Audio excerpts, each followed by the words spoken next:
Hello and welcome in my YouTube channel Sheenam study. आशा करते हैं आप सभी अच्छे होंगे। तो आज मैं जो आप सभी के लिए टॉपिक लेके आई हूँ वो कक्षा 12 के फिजिक्स के चैप्टर 1 का पहला डेरिवेशन जो है कूलाम का नियम, या उसे दूसरे नाम से हम कह सकते हैं कूलाम के स्थिर विद्युत बल का नियम। आज हम इसे सिद्ध करना सीखेंगे। तो सबसे पहले हम देखते हैं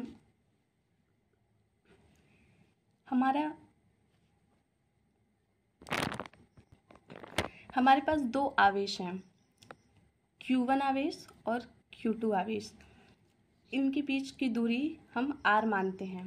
तो इसे सिद्ध करने के लिए हमें सबसे पहले कुछ स्टेटमेंट लिखना होता है। तो मैं यहाँ आपको दिखाती हूँ कि वो उसे कैसे लिखते हैं।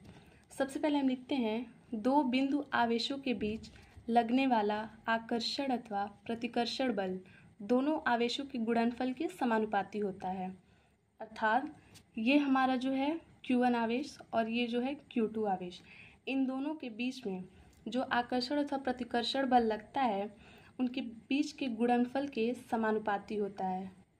तो यहाँ हम लिखते हैं F समानुपाती Q1 इंटू Q2। इसे हम मानते हैं समीकरण 1।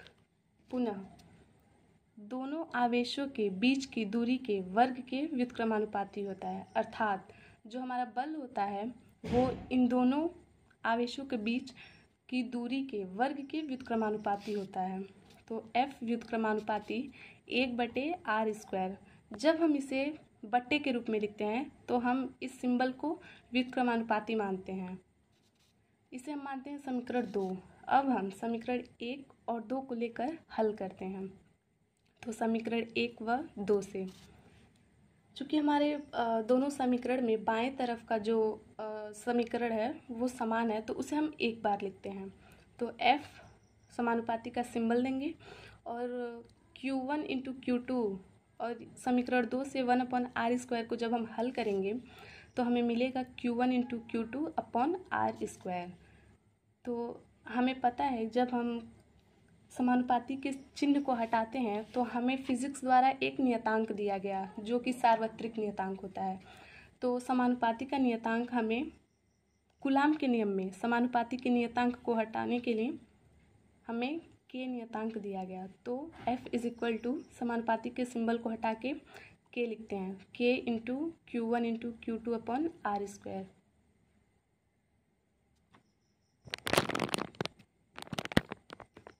हमारा फॉर्मूला जो है यहाँ पे सिद्ध हो चुका है। लेकिन अगर हम इसे कुछ और विस्तृत रूप में लिखना चाहते हैं या और आगे बढ़ाकर लिखना चाहते हैं तो K की जगह हम 1/4πε0 लिख सकते हैं। K का मान होता है 1/4πε0। तो F is equal to 1/4πε0 into Q1 into Q2/r²। हमारा फॉर्मूला यहाँ भी प्रूव हो चुका है। लेकिन अगर हम इसे और आगे बढ़ाना चाहते हैं तो हमारा जो 1/4πε0 होता है इसका मान 9 × 10⁻9 होता है। तो हम इस फॉर्मूले को इस रूप में भी लिख सकते हैं कि F is equal to 9 × 10⁻9 into Q1 into Q2/r²। यहाँ पे हमारा फॉर्मूला जो होता है वो सिद्ध होता है। जहाँ हम देखते हैं 1/4πε0 जो होता है इसका मान मैंने आपको पहले ही बताया 9 × 10⁻9 होता है।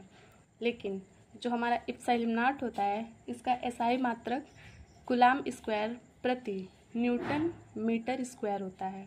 और ε0 का मान अगर हम देखते हैं तो इसका मान होता है 8.85 × 10⁻12।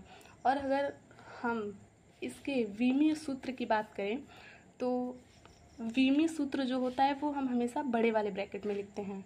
तो बड़े ब्रैकेट के अंदर हमारा जो होगा m⁻⁻1 l⁻⁻3 t⁻⁻4 और a⁻2। अब हम ब्रैकेट को बंद करते हैं।